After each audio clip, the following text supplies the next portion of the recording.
I'm really curious, especially where I grew up, like in the District of Columbia, what's your sense about the issue of reparations as a historian? Do you think that this is that this is a political issue that has traction, or that people should move beyond it? I don't think it's an issue that has traction. I think not reparations for slavery. I think the legal problems of standing, of holding, of saying, finding people who are injured, injury in fact, and the people who actually did the damage, I think that's hard to overcome. What I find interesting is that people don't think about Jim Crow and people who in the 40s and the 50s and the 60s were denied loans, mortgages, were redlined out of, I mean, plenty of stuff happened in the 20th century where there are people who were alive and that you could have a sense of reparation, if that's something that you want to do. Reparations for slavery, I think, is a non-starter. So as an African American yourself, you feel that way? It's just I mean, I think it's morally right, but there are just some things you can't do anything about. You know, I mean, I think it will be too late. It was a politically combustible thing, but I do think that I don't understand. As I said, I don't understand why people don't start with people who are alive today, who had things done to them with government approval, with state action, that would allow for them to bring a lawsuit. That would be better. I think I know some black farmers have done that with the USDA in terms of loans. Mm-hmm. And they have gotten a settlement.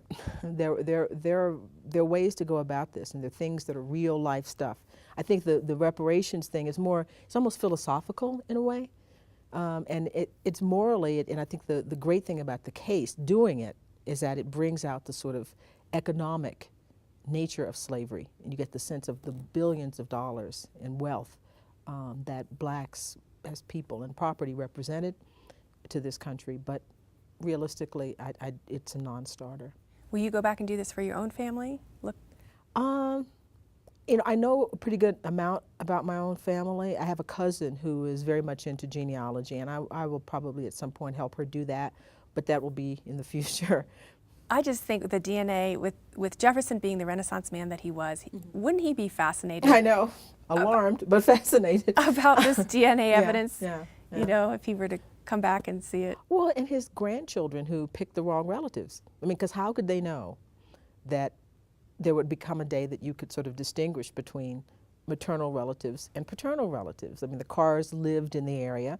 They probably did look like Jefferson, but they were the wrong folks. And does the Hemings family in present time acknowledge the story, feel proud that they are related to the Jeffersons? You know, they have always treated this as just a part, just like you would know your grandpa. I mean, they haven't really made a big deal about it. It's more people on the outside who've made a big deal about it. But they have always accepted this as something that's a part of who they are, and they have not made a big deal about it. And is the Jefferson line through Martha accepting of it now? Not all of them. The majority of them. They have an association, and the majority of members of that association, the Monticello Association, say no. They're not our relatives, and we will not accept them. There's a good group of people who say, "Oh, come on, we know this is true. You know, face it." But I have no idea what's going to happen with that.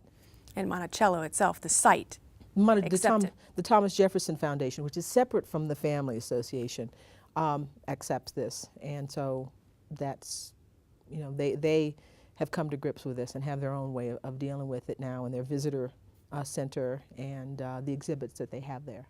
And finally, how did you find out that you'd won the Pulitzer? Where were you? I was in Australia. I was in Sydney at a conference about Jefferson, and I did a public talk about Barack Obama and Michelle Obama, actually. And my editor called me. It was 5 o'clock in the morning, and someone had told me that they might be announcing them that week. So I heard the phone ring, and I thought, okay, this is either really good or really bad. And it turned out to be really good. Well, congratulations. Thank you. Well deserved. Thank you.